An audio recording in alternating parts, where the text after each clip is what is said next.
की तरफ, गज़ल की तरफ रुख करते हैं।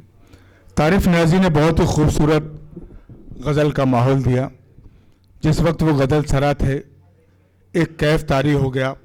यूं लग रहा था कि तारों से गुफ्तगू करूं, रंगों से बात करूं, सितारे शुमार करूं या तन्हाई से गुफ्तगू करूं। एक अजीब सा माहौल। और जब अच्छा तब लगा जब वहाँ से सामईन में से पूरे पूरे मिसरे आ रहे थे, तब लगा कि गज़ल, जिस गज़ल की पजीराई के लिए ये प्रोग्राम रखा गया, जिस गज़ल की आबियारी के लिए कोशिशें हो रही हैं, और जो एक टाइटल है मुस्तकबिल। दोस्तों, आज हर वो छोटी छोटी बात पर डिस्कस होगा। मुशायरों के पीछे, शायरों के पीछे जो चीज़ें चलती हैं।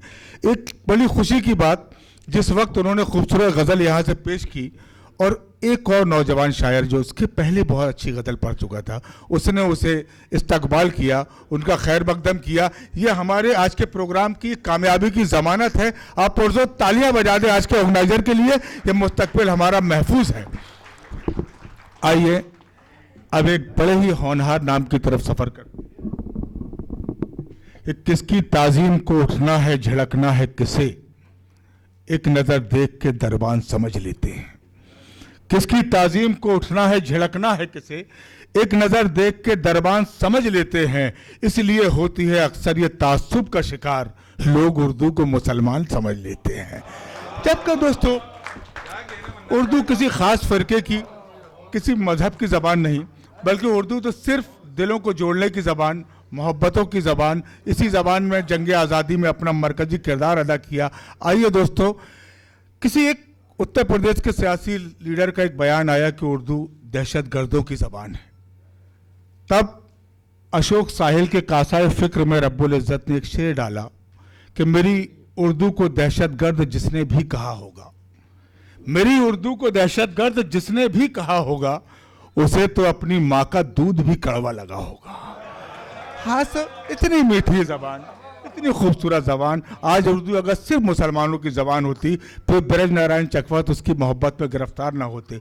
उर्दू सिर्फ मुसलमानों की ज़बान होती, रघुपति साहब को फिराक गोरखपुरी कहकर अपनी जुल्फों से खेलने की इजाज़त ना देती, और कृष्ण बिहारी नूर ये ना कहते कि मैं तो गज़ल सुना के अकेला खड़ा रहा, सब अपने अपने चाहने वालों में खो गए। उसी उर्दू की मोहब्बत में एक ऐसा फ़नकार जो अपनी बड़ी ही मशरूफ़ तरीन ज़िंदगी में से इस उर्दू की मोहब्बत में खिंचकर इस बम्बई के इस डाइस की जीनत बना, जिसे कायनात अदब विकास नागर के नाम से जानती है। विकास नागर साहब ने हमारे इस मुशायरे को में मंजूरी देकर हमें इस मुशायरे को जीनत बख्शी, और इस शेर के साथ उन्हें आवाज़ देना चाहता हूँ कि गज़लें कहना खेल नहीं है, पूछो इन फनकारों से, ये सब लोहा काट रहे हैं कागज़ की तलवारों से। आइए जनाब। खुसूसी मेहमान रिजवान शाह साहब ZTV से जो तशरीफ रखते हैं, मैं उनको आगे आने के लिए दावत देता हूँ। प्लीज़ रिजवान शाह साहब, प्लीज़ आगे तशरीफ लाएं। बैठिए। अनु साहब। मन्नान साहब ने कुछ बताया नहीं है तो मैं आप लोगों को बता दूं।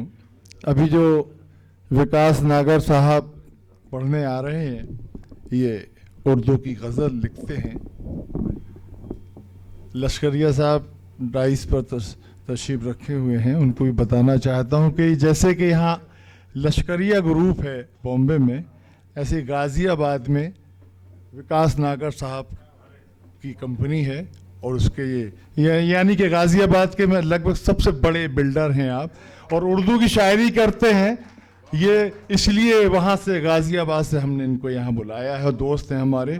और सुने आप क्या लिखते हैं, सुने आज यहाँ शायरी होगी साहब। ये भीड़ हमने बुलाई ही नहीं, ये जो बैनर पोस्टर लगाए हैं ये सिर्फ हल्ला था, से पास दिए गए हैं कि वही लोग आएंगे जिनको पास दिए जाएंगे, और धीरे धीरे लोग आ रहे हैं। तो ये विकास नागर साहब।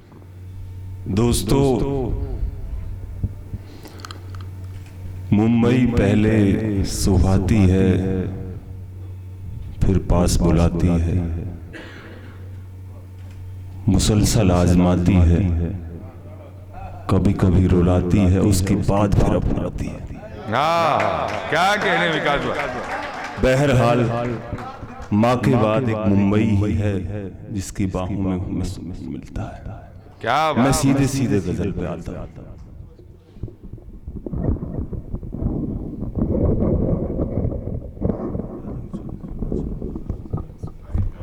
अरे साहब, मुझे तो बड़े कद का शायर बना दिया आपने। खैर, मैं सीधे सीधे गजल पे आता हूँ। एक गजल से अपनी बात शुरू करता हूँ। सभी का आशीर्वाद चाहता हूँ मन से। आज नहीं तो कल निकलेगा, आज नहीं तो कल निकलेगा, आज नहीं तो कल निकलेगा, आज नहीं तो कल निकलेगा, हर मुश्किल का हल निकलेगा। आज नहीं तो कल निकलेगा, हर मुश्किल का हल निकलेगा, और उस पल चांद का रूप देखना, उस पल चांद का रूप देखना, चीर के जब बादल निकलेगा। उस पल चांद का रूप देखना, चीर के जब बादल निकलेगा। और ये शेर मैं नजर करता हूं अन्नू भाई कि वो अक्सर हंसता रहता है, वो अक्सर हंसता रहता है, उसका दिल घायल निकलेगा। क्या कहने। वो अक्सर हंसता रहता है, उसका दिल घायल निकलेगा। इस बच्चे ने दुख देखा है, इस बच्चे ने दुख देखा है, ये बच्चा चंचल निकलेगा।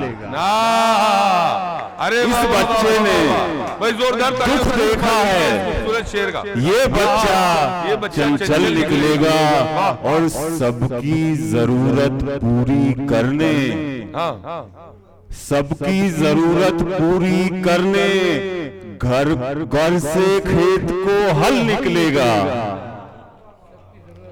सबकी जरूरत पूरी करने, घर से खेत को हल निकलेगा। इसके बाद में एक गजल और मैं चाहता हूं कि आपने बड़ा मुझे प्यार दिया।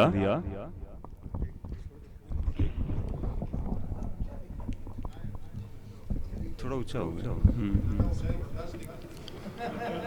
जी जी।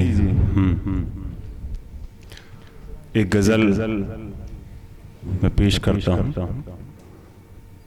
कि दिल बड़ा लाजवाब रहता है, दिल बड़ा लाजवाब रहता है, इसमें कोई गुलाब रहता है। दिल बड़ा लाजवाब रहता है, कोई गुलाब रहता है, इसमें कोई गुलाब रहता है, और उसकी आंखें जो देखती हैं मुझे, उसकी आंखें जो देखती हैं मुझे, मेरे रूह पर शबाब रहता है। उसकी आंखें जो देखती हैं मुझे, मेरे रूह पर शबाब रहता है। और शेर पेश करता हूं कि रात भर बारिशों में क्यों छत पर, रात भर बारिशों में क्यों छत पर, भीगता माहताब रहता है। रात भर बारिशों में क्यों छत पर, भीगता माहताब रहता है। अब तबीयत तभी बहलती है जब ये मौसम खराब रहता है। अब तबीयत तभी बहलती है जब ये मौसम खराब रहता है। और शेर अंजुम भाई आपकी नजर करता हूं कि वो निगाहों से जब पिलाते हैं, है वो निगाहों से जब पिलाते हैं, निगाहों से जब पिलाते हैं, फिर नशा बेहिसाब रहता है। वाह वाह वाह वाह वाह वाह। वो निगाहों से जब पिलाते हैं, फिर नशा बेहिसाब रहता है। और किसने कितनी शराब पी नागर, इसका किसको हिसाब रहता है। वाह वाह वाह वाह।